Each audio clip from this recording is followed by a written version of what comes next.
Hello and welcome to the Watering Hole. Thanks for checking out this clip. Don't forget to like and subscribe because that'll make the baby Jesus cry, and I know how much you guys love making the baby Jesus cry. Alright, so are we ready to get into some news items? Absolutely. Okay, so we're going to start with, U.S. Supreme Court is taking on the case of high school football coach fighting for the right to pray on the 50-yard line. Yep. Yay. This is God's Not Dead number 5. I guarantee you that's what this guy is thinking he's in. Oh, wait, before we get I forgot my bourbon. There you go. I haven't had bourbon before, so I grabbed Elijah Craig. I have no idea what this is going to taste like. I didn't look it up until after I bought it. Apparently, they used to have a 12-year-old blend, but they ditched it. And now they just do this one. And apparently it's, according to the one thing that I read on it, it's okay. Oh my gosh. I love this brand, Family Business Beer, and Supernatural fans will know why. I saw like 2 episodes of Supernatural. Yeah. They were my constant companions for about 6 years in a row. And one of the main actors, Jensen, actually started this brewing company in Austin. So nice. Local and supporting a hunk. Why not? It's always good. Yeah. It's good. It's very oaky. Yeah. Which I consider that a good thing. I know some people don't like it, but I do. That's all that matters. It's good. It's not my favorite. Well, yeah, okay. It's first bourbon I've ever tried. You've just witnessed my first bourbon live on stream, but I've had Scotch. Oh, that's so cute. I love that. I've had Scotch, though. Scotch is similar. I've had whiskey. Scotch is very similar. In fact, if you like Scotch, then I would say bourbon is actually like more palatable. So you're like, if you like Scotch, then you're going to like bourbon and it'll be fine. Yeah. I actually used to... I am of Scottish descent, so it's probably bad that I do this, but I used to joke around with people and be like, oh, no, yeah, Scotch and bourbon. It's the same thing, just one's from Scotland. Oh, my gosh. Like, yeah, I know there are differences. Everybody got mad at you for that. Yeah, absolutely. Okay, back to the coach. You don't say that to anybody. Well, I've never understood alcohol snobbery. It's a thing. Like, it really is. Like my favorite bottle of wine, it's medium expensive. Like, okay, if you can get nice Italian wines for like $7 or $8, so compared to those, it's really expensive. Like it's like a $40 to $50 bottle. Oh yeah, that's decent. But like it's not like a $300 Tiganello. Right. I've tried. I used to work at a restaurant that served that. I've had it. It's okay. I wouldn't want to pay $300 for it. Yeah.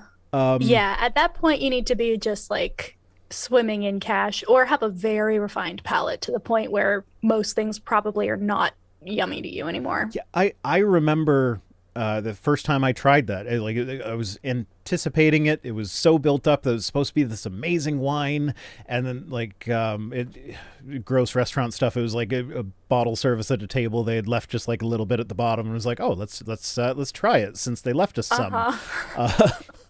And it was just like, it's okay. Why would you pay $300 for it? And so the wine I like is the Prisoner. It's beautiful wine. I think it's either from California or Washington, somewhere on the West Coast. Okay. But so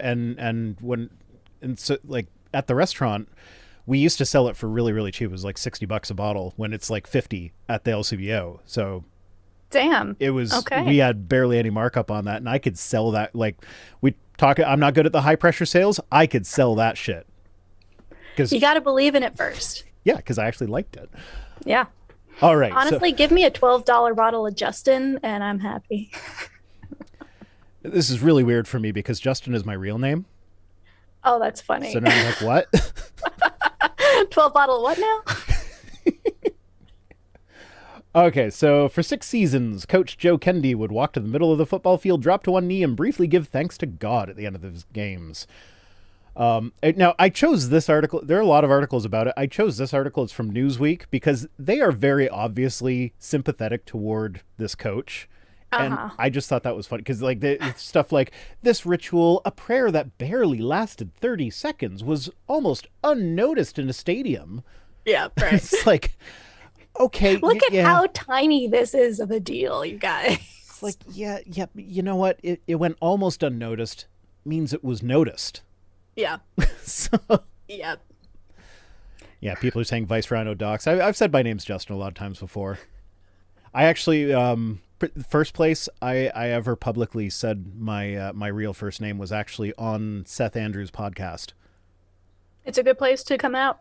Except I didn't associate it with Vice Rhino at the time because Oh, he got was it, doing got his it. Halloween episode where he's like, oh well, you can call in and give me stories of irrational fears that you have, and I just Oh, called in that's as funny. Justin, and I was like, I wonder if anybody's going to notice, and nobody did.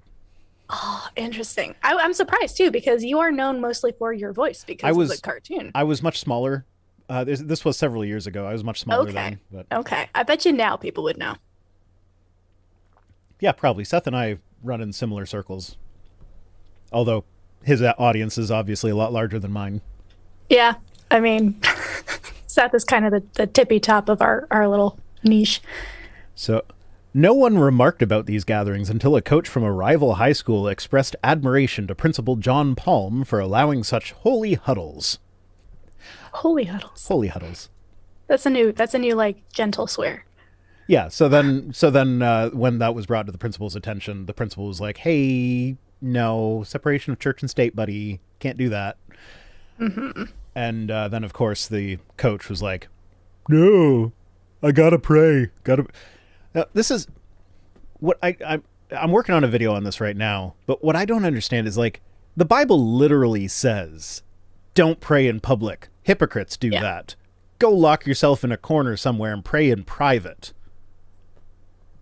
So, like, when the Bible explicitly says not to do the thing that he's doing, how does he have a theological leg to stand on to be like, this is my personal religion sort of thing? Yeah. It's like, I well, mean, honestly, so much of this feels less like anything informed by actually reading the Bible and much more around like the oh, culture war that's being fought we around it. we get to why he thinks he needs to do this.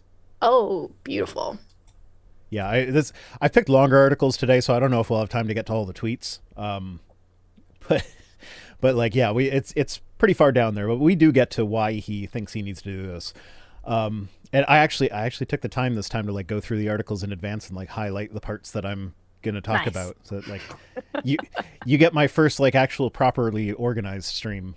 I'm so impressed But I also already. but This is great. I also have the bottle of bourbon right beside me, and when the bottle's out, I usually drink too much, so so it might devolve. So now, University of Virginia law professor Douglas Laycook is saying that he thinks the Supreme Court is going to get this wrong. Now, surprisingly, in the list of justices who want to take on this case, it's Clarence Thomas, Neil Gorsuch, Samuel Alito, and Brett Kavanaugh. So weird. I'm surprised that Amy Coney Barrett wasn't in that list. That's true. I wonder why. Is she like new enough that she's not allowed to make decisions on what thing? But I wouldn't think like there's not like a probationary period like that for the Supreme I mean, Court, she's is there? already killed multiple people, so I don't think that there's like a probationary period. Oh, that's not even But like, yeah, hyperbole. I don't know. God. Now I'm curious. Why does she not weigh in on this? Yeah. Huh. Now, do you think that's a hopeful thing where like maybe she'll vote the right way on this? I like honestly, I'm so jaded. I'd be like, this Newsweek person doesn't like her for some reason and ignored her. But I low key want to like see what, like, I don't know even what I would like search for this, but I'm so curious now. Yeah, I don't. It's probably in the document somewhere. But yeah, so the University of Law professor Douglas Laycook, he said it would be the first step to eroding prayer cases, which have protected public school students from government-imposed religion for 60 years now. And that's exactly it. When the Supreme Court's looking on what to take on, they wouldn't Right. they wouldn't have taken on a case that was like there is some gray area with this case. They wouldn't have taken on one that's more clear cut, where it's like a teacher led students in prayer in a classroom, because that's way Right. too obvious. So this is like just chipping away at it. It's if we go back to that wedge doctrine thing where they just want to get as many people in positions just doing like a little bit here and a little bit there. Right. This whole time. So they picked this one specifically because it is a little bit ambiguous. So then he asked, does a lone coach dropping to one knee after a high school game constitute government-imposed religion? Well, is he on the government payroll when he does it? Yes. Yep. Yeah. So, and we actually get later on in the article, we get to a more reasonable thing that he could do that still allows him to do the prayer at the 50-yard line that he thinks he needs to do. Right. So yeah, in 1962, the Engel versus Vital ruling was that any kind of school-sponsored prayer violated the Establishment Clause of the U.S. Constitution. A coach on the school payroll on school time during a game, well, just after a game, going and very publicly praying, that sends the message that it is school-sponsored. Right. Because the school is literally paying him for the time that he's doing that. And it goes on to say, however, there are differences between these two cases and the Kennedy case, where the coach is praying by himself, albeit in a highly visible form. Now, this is something that they go back and forth on this in the article. They keep on saying, like, oh, he's just doing it by himself. He's just doing it by himself. And then later on, they'll be like, oh, well, any students that joined him, it was completely voluntary. Yeah. Yeah. So he's not doing it by himself. Right. It's not just him, actually. Yeah. Ugh. And then I look at this. Let's talk about his tough childhood now. Sure.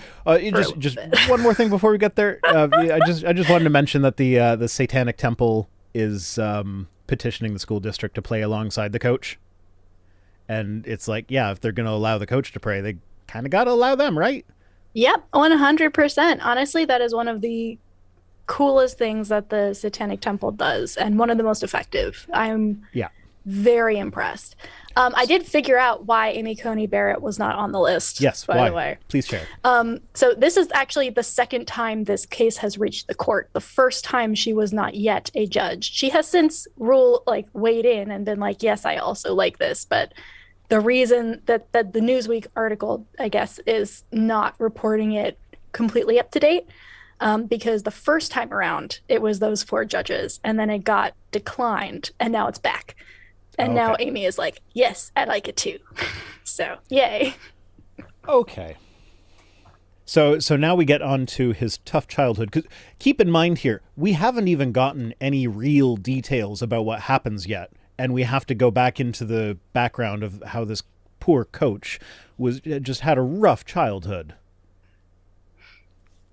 Oh my gosh. Is there anything in particular you wanted to mention here? I'm mostly just like, I'm so jaded about the state of many news outlets these days. It's just this very obvious slant to it, right? Like, oh, let's talk about how this person grew up as the son of a teenage mom, was adopted by a childless couple, kicked out of the house at the age of 9. Like, this all sounds terrible, and I truly do feel bad for this person. Yep. And I'm glad that he is where he is, right? Like, that's cool, you made irrelevant. it, you're doing something you like, but like, why are we getting this information? What does this have to do with anything apart from get us on his side? This whole, what is it, 1, 2, 3, 4, 5, 5.5 paragraphs are completely irrelevant to anything. Yeah. You get like, well, okay, no, some of it's not actually into his tough childhood. Like what I have highlighted is Coach Kennedy has used his position of power here in Bremerton School District to put pressure on these local students to participate in a post-game ritual which involved Christian prayer. Even though Coach Kennedy may not have intended to apply that pressure, the fact is that there was an impact of it being there. And then it goes on, it was like, oh, Kennedy was a retired Marine Corps veteran. He just wants to exercise his right to privately thank God as he sees fit. What's private in the middle about of a stadium while people are watching? It's so private to take center stage in front of a big crowd. So private. Oh my God. I can't, like, how did they write that? How could you write that? I don't understand it. Oh My gosh. hair's getting long. I'm gonna have to like Google how to style hair soon. I better It's actually go to a it's hairdresser. it sucks. I feel that deeply. I'm in the same predicament. Yeah, yeah. Well, my hairstyle for the last 20 years has been what is the lowest maintenance?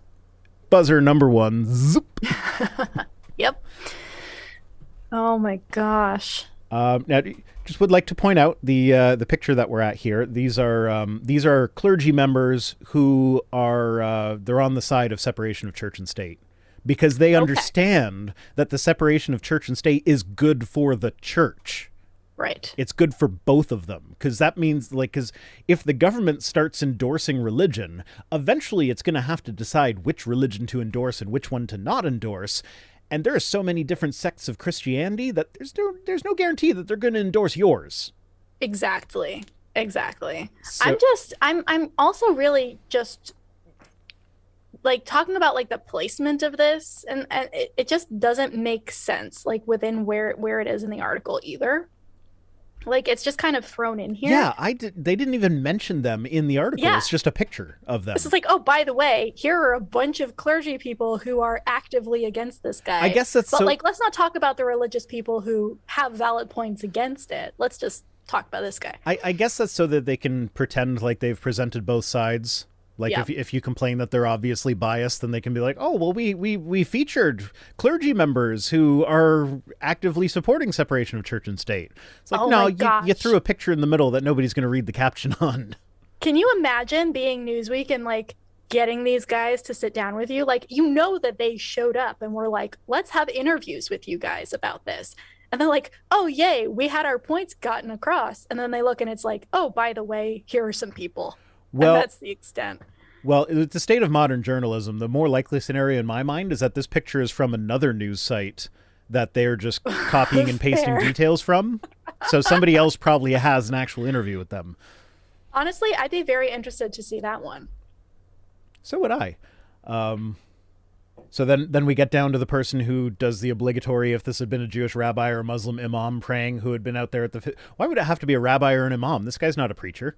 Right? He's Like just a random dude. a Jewish person or a Muslim person praying who had been out there at the 50-yard line. That wouldn't have been allowed to go on, and parents would have absolutely spoken up. And then they just say, nuh-uh. As if, like, okay, so the video I'm working on now, it kind of accidentally turned into a review of God's Not Dead 2, which Yes. is the one where they put Sabrina the Teenage Witch on trial. Yep. Yeah. And no, that not Sabrina the Teenage Witch, the character. It's Melissa Joan Hart plays the teacher, and her character's so forgettable, I don't remember what her name is. And then we got David A.R. White as Discount Owen Wilson, and I don't remember what his character's name is either. Oh my God. But, I love that discount Owen. Well, it's so true. It is. That's painful, but it's true. He's like Owen Wilson had his nose broken repeatedly. Basically. Even more so than Owen Wilson actually did. Oh yeah, he did, didn't he? Okay. But yeah, so I just watched that whole movie for work purposes, and oh my God, it's so painful. But like they make the ACLU like comically evil. Oh my God. It's just like they have like this evil looking professor. Naramdaputs sent me money, and I have to see if there was a message attached with that. And I don't have Stream Elements open. Sorry. So, revenue history. Naramdaputs. What do you call the order in which exoplanets are discovered? A new world order. Oh, damn. I like that. That's good. That's a good one. So yeah, where was it going? Discount Owen Wilson. Oh Yeah. Okay, so they make the ACLU the comical villains of the story, and they're like just ridiculously like he like was like, we are going to prove once and for all that God is dead, and you're gonna make money while doing it. Yeah. Oh my Like gosh. he just needs a mustache to be twirling while he's doing Right. it. It's ridiculous. And I've like one of the things I'm commenting on is like, no, if you look at the ACLU's website, they take on cases with religious people being discriminated against. But Yeah. the thing is, It's almost always Muslims or Jews or Hindus or Sikhs or people that Christians look at and say, oh, you're a terrorist. Yep. And they discriminate against, like, probably, oh, it was, okay, this is a content warning here. Skip ahead like a minute. We're live, so you can't do that now, but on the replay, skip ahead like a minute. Go get a drink. Go get a drink or something. There's going to be violence against children here. It was just so shocking. I just Googled it. I wanted to find cases of religious things, and I didn't end up putting it in the video because I want to stay monetized. Right. But like the main case that I found, one of the more recent ones, was a teacher who had a refugee in her class from, I forget what country they were from, but they were Muslim. And this teacher would constantly bully the student, tell them that they were going to be a terrorist, show videos of 9/11 and say, that's going to be you someday. Oh my God. Not even at the worst part yet. At one point, they actually put their hands on the student's neck and choked the student. And then when they finished, they threatened the student, did the whole, like, don't tell your parents or it's going to get even worse for you sort of thing. The student did tell the parents, and when they reported it to the school administration, they gave them, they were like, okay, well, you can pull your kid out of the school if you want. Here's the paperwork to do that. Now, the good news is the school is now shut down permanently. It no longer exists. Good. Because shit like that was happening, like, semi-regularly. Like when I looked into, I was trying to find, it was a charter school. I don't think, like, it wasn't really it wasn't relevant to the case, so it was never brought up what religion the teacher was. You can guess. Yeah. But it was never brought up, and I'm like, I don't want to just be like, oh, this person was a Christian, without actually having evidence. So I wanted to find out, like, is this a Christian school? It's a charter school, so it might be a Christian school, might not be. I don't know. I couldn't find any information on it because the school is permanently closed. They no longer have a website. They no longer have a phone number you can call. So, like, yeah, I didn't get the information I was looking for. Damn. But they're closed, so good. That is good. Jeez. Yeah, but the ACLU defended that student. The ACLU takes on cases of religious discrimination when the person being discriminated against is religious or an atheist. So they're not an evil organization looking to squash any mention of God from any classroom or anything. Jeez. Oh yeah, and then we get some more backstory. Kendi, who served 20 years in the Marine Corps, including in the Gulf War and Operation Desert Storm in Iraq, said that he was not a particularly religious man until he...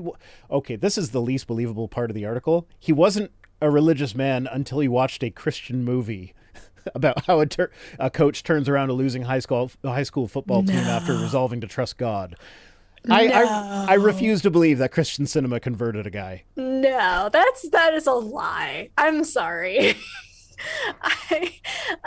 No, that's not possible. That's less believable than our earlier speculation that Amy Coney Barrett might be against this case. This is, no. Okay, like, here's the deal. If you're already a religious person who's, like, looking for a sign from God and you watch a movie that is one of the only things you'll allow yourself to consume media-wise, and you get that message, sure, maybe then I'll believe it. But going from, like, not being a particularly religious person to all of a sudden being, like, the poster child for school prayer because of a Pure Flix film, like, no. They're not good enough for that, baby. There's a Rudy in the chat. Hi, Rudy. Hey, Rudy. Oh my God. No, thank you. Yeah, no, Christian cinema doesn't convert anyone. It's purely circle jerk material. But now we get to why he thinks he needs to pray at the 50-yard line. He says, deeply moved, Kennedy says he vowed to God that he would give thanks at the close of each game by dropping to one knee at the 50-yard line. So it's a personal religious thing. It's not supported by scripture, but it's a personal thing between him and God. Oh no! And so this is one of the problems with RFRA, though. That's the religious, I forget what it stands for, Religious Freedom Restoration Act or something like that. Yeah. But that's the one where, like, you can get out of certain rules applying to you as long as it's in line with your sincerely held religious beliefs, but they don't define what that even means. Right. So, like, yeah, it might not be supported in the Bible. It might not actually be a part of the religion, but it's his sincerely held belief that he needs to pray at the 50-yard line because he made that promise to God. Right. Even though God explicitly said not to do shit like that. Oh my God. And of course he thinks he's gonna like win this because it's like a conversation between him and God, right? And so like that's so frustrating. That's frustrating. He is gonna win it though because of the Supreme Court right now, because people didn't vote for Hillary Clinton. Yep. Yep.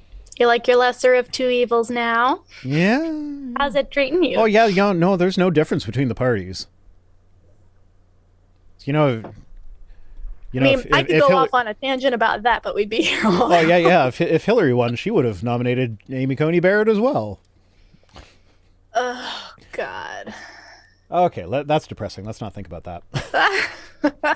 Flashbacks. But then we get more of, for 6 seasons, no one seemed to mind or notice.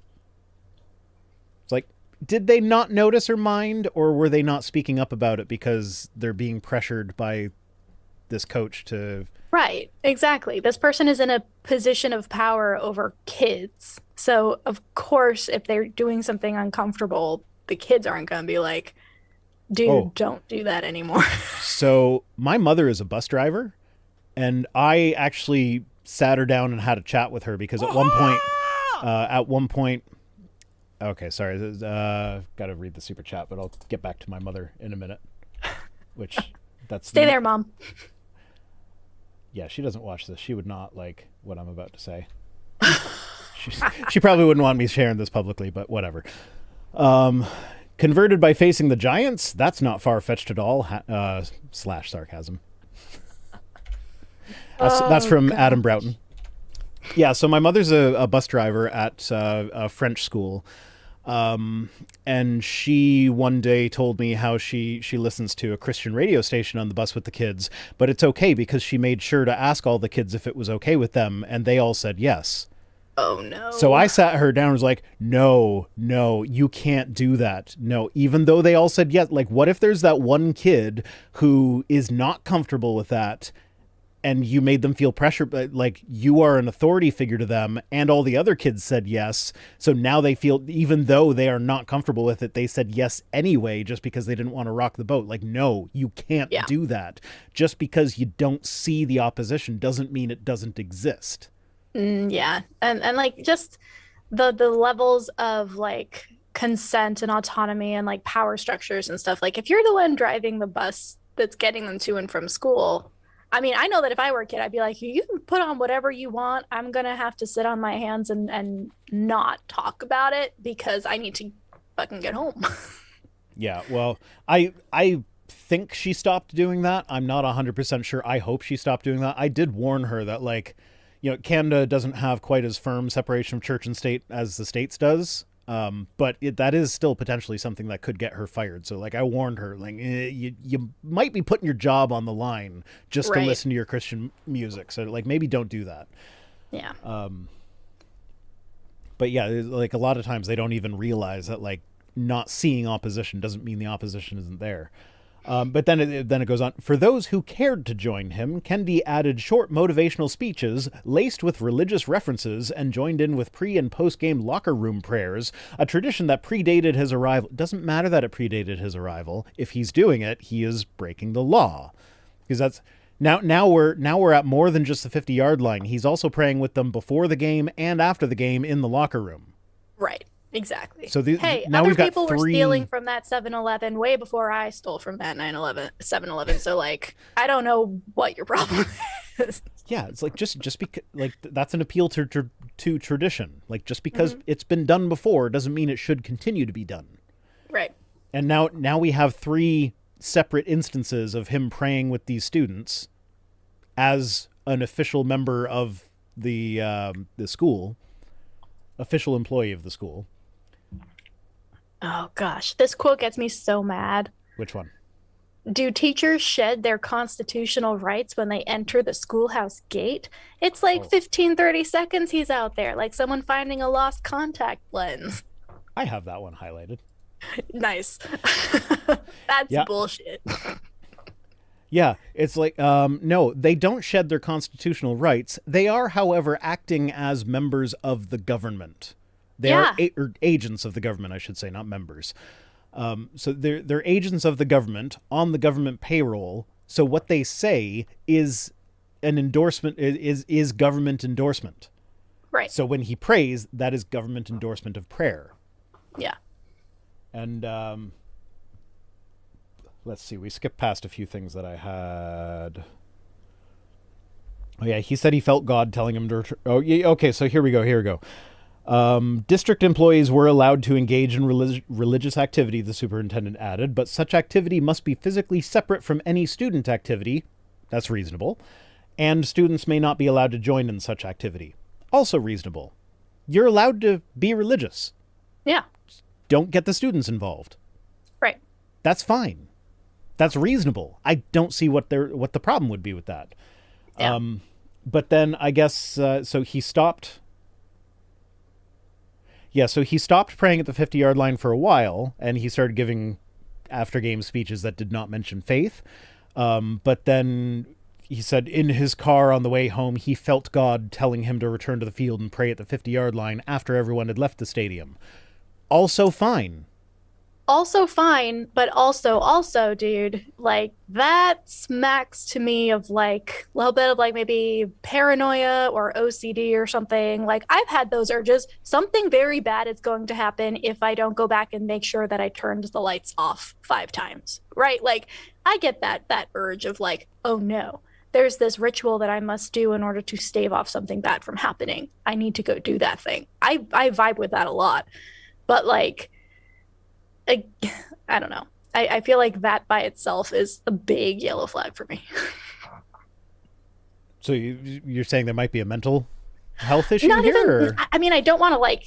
Yeah, obviously we God, can't diagnose someone from reading an article about him. But right, but like the way that he's talking about this, well, I promised God, and I need to go back and do the thing, and God wants me to, and I'm worried about what will happen if I don't. Like this sense of like magical thinking to the point of being like compulsorily driven to do things that don't make sense, to me would be something I would bring to my therapist, is all I'm saying. Sounds reasonable. But also like that's a perfectly reasonable alternative. Like if he's willing to wait until everybody leaves, and he can then go to the middle of the field and drop to his knee and pray just like before. Yeah. Then we get there could be no legitimate concern that the district is somehow establishing religion because it merely permits one of its coaches on his own time to say a short personal prayer after a football game. Oh yeah, that was a letter where he said he was going to keep praying. It's like, yep. Yeah, no, it's not a short personal prayer when you're involving students and doing it in front of the whole attorneys. Like at that point, it's no longer just a thing I like to do. What's the harm? The harm is that people are going to show up with lawyers and 11-page letters telling you to make them do shit. I think we can skip the rest of this article, but I do just want to, because we're running over time at this point, but I do just want to get this one last thing in. He says, what is underreported and missing in all of the media coverage I've seen is all of the players kneeling with him were the players of the opposing teams who chose, with no prompting or coercion, to come back onto the field themselves and pray because they were not prohibited from exercising their rights and joining him like his own team was. So because the opposing team was joining him, not his own team, because his own team wasn't allowed to. Yeah. But that's still... Like, an argument could be made there that he's, like, by involving the students from the other team, he's now putting pressure on the other team's students who might not be Christian. Right. No, that's... Ugh. But they finish that by saying that begs the question of whose rights were really being trampled upon and by whom. Oh, gosh. That's not what begging the question means. But also, No, it's not, but that wasn't my main takeaway from that. I'm sorry, I'm a pedant. I thought about commenting on that, but I'm like, nah, I've used it that way before too. Yeah, I'm just obnoxious. But yeah, this was infuriating. Okay. Thanks for this, Feist. Yeah, I can't. Okay, okay. I lied. One more thing that I want to touch on in this. So they say they went and interviewed the players, and all the players were saying, "Oh, no, he didn't pressure us. He didn't pressure us. No, he didn't pressure us." And then he says, "However, the district did locate one parent who said his son felt pressured to attend the prayer sessions out of fear he'd get to play less if he refused." And that's kind of the inherent pressure involved here, is Right. that, like, even if you don't share the coach's religion and you don't want to participate or whatever, the coach decides how much you play, and he's going to notice which students are there with him and which ones are not. Also, like, let's talk about how sports and sports scholarships and the relationship with coaches in high school are a huge way that people can afford getting into college. So, like, this guy has a huge advantage over these students. Yeah. And then he says then Kennedy says, "That is absurd. I've had 60 kids per team, and if anyone felt pressured, no one ever said that. That's the nature of pressure." Like, of course they didn't. What? What? That's, oh no. Did you highlight his "God has a weird sense of humor" comment? Can we touch on that before we go? Probably. Because it's cringe. Yeah, God has a weird sense of humor, but it was worth the fight even though I'm dragging my family through it. Like, this poor family is just being put through the ringer, and he's like, there's well, so much God's more. joking There's so much around, more. I guess. We could spend this whole night just on this one article, because there's so much more about how, like, he moved to Florida and left his kids behind. No, are you Yes, kidding me? no, I he missed did. that bit. And then he's, like, looking forward to moving back to where the school is so that he can be with his kids again once he can get his job back and the Supreme Court rules that he can have that coaching job. Oh my God. Like, what? Sold their home. Okay, but we're done with this one. I think we can leave it here. Peebo Thulu said, "Hello, my first super chat for you. Hello, V. Please be gentle." Hello. I'm only rough when given consent. I'm pretty sure Peebo Thulu's been here for a while. Is that your first super chat? I know your name. It's not just the people who give me money that I notice.